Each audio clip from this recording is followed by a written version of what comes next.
आज आपको जो खबर दे रहे हैं, वो खबर थोड़ा-सा भारत के लिए नकारात्मक साउंड होती है। खबर ये है कि भारत का एक एयरबेस या कहिए सैन्य अड्डा भारत से निकल गया है, यानी कि भारत के प्रभाव से निकल गया है। मेरे प्यारे साथियों, चर्चा है आज एक एयरबेस की, जहां पर हमारी सेना भी थी। इस जगह का नाम है आईनी एयरबेस। आईनी एयरबेस स्थित है ताजिकिस्तान में। ताजिकिस्तान स्थित है सेंट्रल एशिया में। सेंट्रल एशिया में कहां? तो कहा जाए तो अफगानिस्तान के उत्तर में। वहां पर हमारा एक एयरबेस था, नाम जिसका आईनी एयरबेस था। भारत से वो निकल गया है, यानी कि अब हमारी सेना वहां पर नहीं है। जब ये बात मिनिस्ट्री ऑफ एक्सटर्नल अफेयर से पूछी गई, तो उन्होंने अपना जवाब बिल्कुल वही ऑफिशियल तरीके से दिया और कहा कि हाँ देखिए, दो देशों के बीच में अपनी वार्ता होती है, अब वो नहीं है।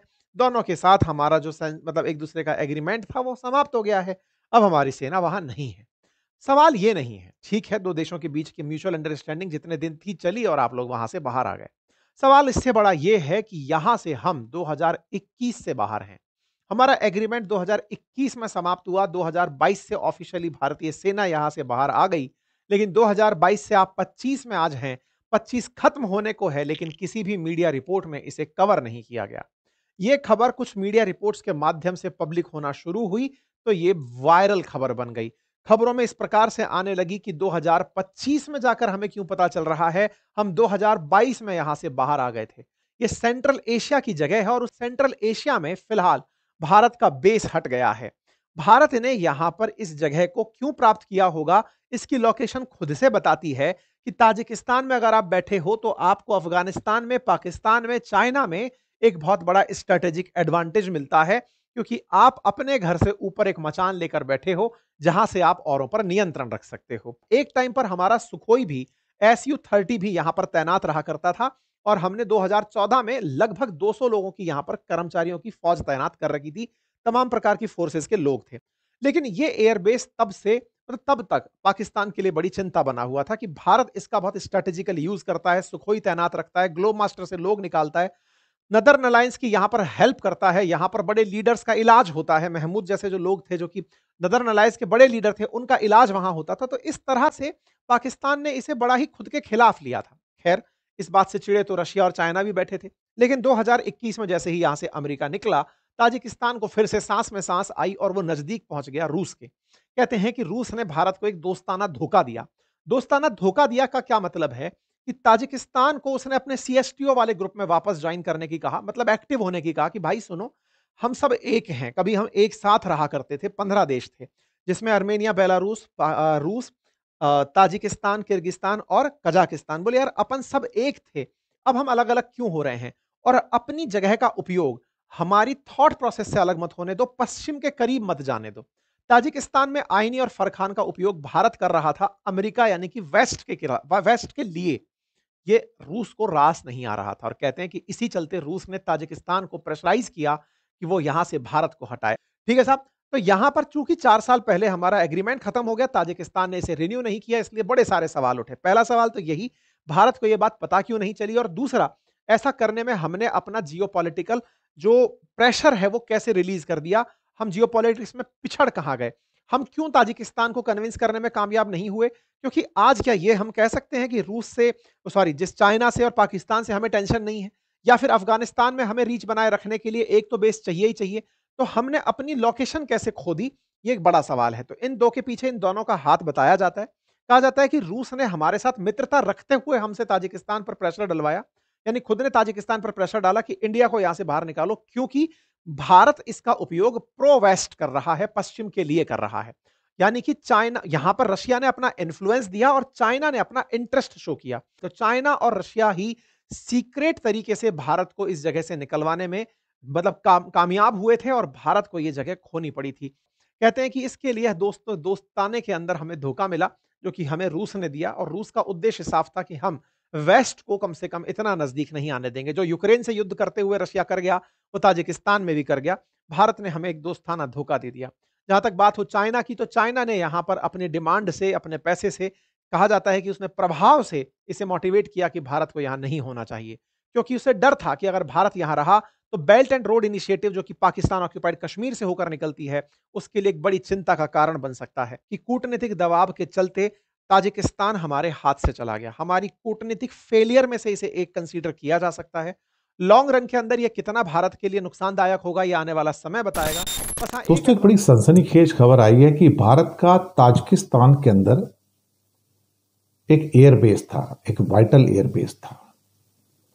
ताजिकिस्तान सेंट्रल एशियन रिपब्लिक में से एक है, जहां पर ताजिकिस्तान, उज्बेकिस्तान, कजाकिस्तान, किर्गिस्तान, ये सब हैं वहां पर। अब ताजिकिस्तान में अयानी नाम का एक एयरबेस था। दुशानबे उसकी कैपिटल है। अफगानिस्तान, पाकिस्तान और चाइना के साथ उसकी बाउंड्री लगती है। पहले रशिया का हिस्सा था, आप जानते हैं उसको। पुरानी बात है कि दुशानबे से करीब 15 किलोमीटर दूर एक बिल्कुल बंजर पड़ा हुआ पुराने जमाने का एयरबेस था, टूटा फूटा, पुराने रशियन जमाने का, सोवियत जमाने का, नॉन ऑपरेशनल था, कुछ था ही नहीं वहां पर। तो 2002 से, अभी तो 2025 है, 2002 से भारत को ताजिकिस्तान ने एयरबेस दिया कि आप देखो यहां पर कुछ हो सकता है, ये तो जंगल पूरा का पूरा, यहां तो कुछ है ही नहीं।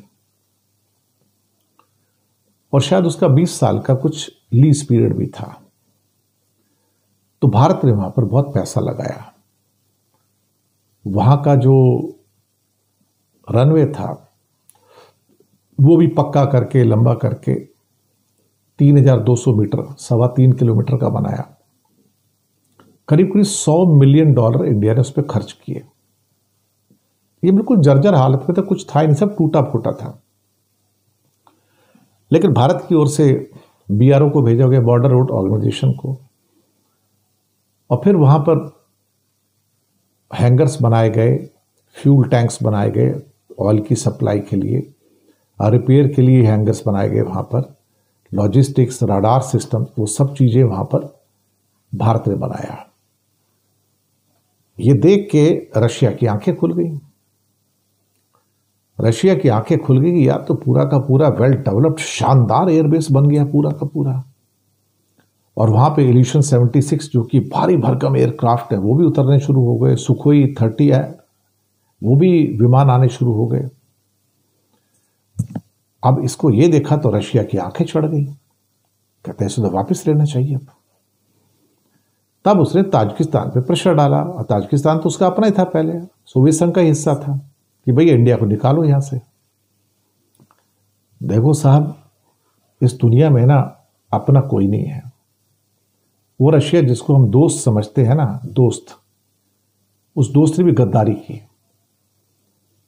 और ताजिकिस्तान को कह दिया कि इंडिया को निकलने को बोलो यहां से। मकसद बड़ा साफ था कि इसके ऊपर रशिया फिर से अपना एयरबेस बनाना चाहता था, और अब तो बना बनाया मिल रहा था उसको। इंडिया ने ऑलमोस्ट $100 बिलियन, आज के हिसाब से देखा जाए तो 900,000 करोड़ रुपए उसके ऊपर खर्च कर दिया था, और उसको इतना पैसा लगा के उसको ढंग का एयरबेस बनाया। ये खबर अब निकल के आ रही है पूरे इंडिया के अंदर, एक्चुअली पहले नहीं थी। और फिर पता लगा कि इंडिया को ये 2022 में ही छोड़ना पड़ गया था। वहां पे इंडिया के कुछ हेलीकॉप्टर थे, कुछ हवाई जहाज वगैरह भी थे, लेकिन इंडिया ने कहा कि ये लीज अब हमको बढ़ा दीजिए, हमने इतना पैसा खर्च किया है। लेकिन पुतिन साहब ने इतना प्रेशर डाला कि नहीं भैया, इंडिया को निकालो यहां से बाहर। ऊपर से चीन का प्रेशर आ गया। चीन कहता है कि ताजिकिस्तान से भी मेरी तो यहां पे सीमा लगती है, यहां इंडिया का एयरबेस कैसे हो सकता है, हमें मंजूर नहीं है, आप इसको भी निकालो। तो पता लग रहा है कि रशिया का और जोर बढ़ गया उसके ऊपर, क्योंकि रशिया चीन के साथ रहता है मोस्टली। तो साहब, इंडिया को यहां से निकलना पड़ गया। तालिबान से जब हमारे 2001 के अंदर जब रिजीम आया था, जब लोगों को निकाला गया था, यहां से रेस्क्यू किया गया था, तो अफगानिस्तान से यहीं ताजिकिस्तान में लाया गया था, और यहीं से इसी एयरबेस से भारत की एयरफोर्स के जो प्लेन थे वहां से लोगों को शिफ्ट किया गया था। इंडिया ने यहां पे उसके पास एक फारखोर सिटी है अफगान बॉर्डर के ऊपर, एक हॉस्पिटल भी वहां चलाया हुआ था। भारत ने बहुत सारे देशों में अच्छे अच्छे काम किए हैं, लेकिन सवाल ही पैदा होता है साहब कि अल्टीमेटली जब अपना जो दोस्त है जो रशिया था, अगर वो भी आपको धोखा दे तो कोई क्या करे। सेंट्रल एशिया के अंदर भारत के लिए एक एयरफोर्स का बेस होना एक तरह से इंडिया के लिए वो स्ट्रेटेजिक डेप्थ था एक्चुअली, सच कहा जाए तो। अयानी एयरबेस ताजिकिस्तान, और दुशानबे जो कैपिटल उससे सिर्फ 15 किलोमीटर दूर था। लेकिन अब भारत के पास वो नहीं है, भारत को छोड़ना पड़ गया है, या ये कहा जाए कि ताजिकिस्तान ने रशिया के कहने पर भारत को वहां से निकाल दिया। अब सवाल ये पैदा होता है कि भारत ने तो सब कुछ किया वहां पर, ताजिकिस्तान को इंडिया का एहसानमंद होने की बजाय दरअसल रशिया के पास जाना उसको फिर से ठीक लगा, और रशिया ने यह मुनासिब समझा कि हिंदुस्तान को यहां से निकाल दिया जाए। कुछ लोगों ने कहा कि क्या ऑपरेशन सिंदूर में अयानी एयरबेस इंडिया के पास था? नहीं था, नहीं, 2022 में जा चुका था वो। लेकिन ये खबरें अब निकल के आई हैं, इसको किसी ने रिलीज नहीं किया था। और ये भी बताया गया था कि 2015 के अंदर प्राइम मिनिस्टर मोदी भी विजिट किया था ताजिकिस्तान का, और 2018 में प्रेसिडेंट रामनाथ कोविंद जो उस टाइम प्रेसिडेंट थे इंडिया के, वो अयानी एयरबेस पे गए थे। वहां पर हमारे करीब 150 सैनिक थे, 150 बॉर्डर रोड ऑर्गेनाइजेशन के और एयरफोर्स के बाकी लोग थे वहां पर। तो कौन रेस्पॉन्सिबल है इंडिया को निकालने के लिए? ऑफकोर्स रशिया रेस्पॉन्सिबल है। फिर चाइना भी पीछे लग गया उसके। चाइना भी ताजिकिस्तान को बोला भाई आप निकालो, हमारा तो आपके साथ 470 किलोमीटर का बॉर्डर है, we are not comfortable with Indian air force base here on our border here, so India को निकालो यहां से। रशिया तो पहले से बोला था निकालो, ताकि ताजिकिस्तान उस प्रेशर को झेल नहीं पाया। तो अल्टीमेटली इंडिया को 2022 के अंदर ये छोड़ देना पड़ा वहां से। बुरा लगता है कि इंडिया ने बड़ी मुश्किल से 900,000 करोड़ रुपए वहां पे लगाया, एक बंजर जमीन को, जो कि टूटा फूटा, समझो वर्ल्ड वॉर 2 टाइप का एक पुराना टॉर्न, एकदम बंजर खंडर जगह थी, उसको फिर से शहर बना दिया। और बाद में इंडिया से कहा कि भाई अब चले जाओ, आपकी लीज खत्म हो गई, बसा बसाया जो शहर है हमारे पास छोड़ के चले जाओ, क्योंकि रशिया चाहता था कि मेरे अंडर में आ जाए, मैं आपको उसको ऑपरेट करूं यहां पे। तो रशिया भी कोई हमारा सगा थोड़ी है साहब, रशिया भी अल्टीमेटली हमारा सगा नहीं है। रशिया ने भी अयानी एयरबेस के अंदर इंडिया की पीठ में छुरी घोंपी है, और उस छुरी घोंपने में सबसे बड़ा बंदा कौन है? पुतिन। वो ना ट्रंप का सगा बन पाया, ना वो चाइना का सगा बनेगा, और इंडिया का सगा रशिया पहले भी कभी नहीं था, सब कहने की बातें हैं।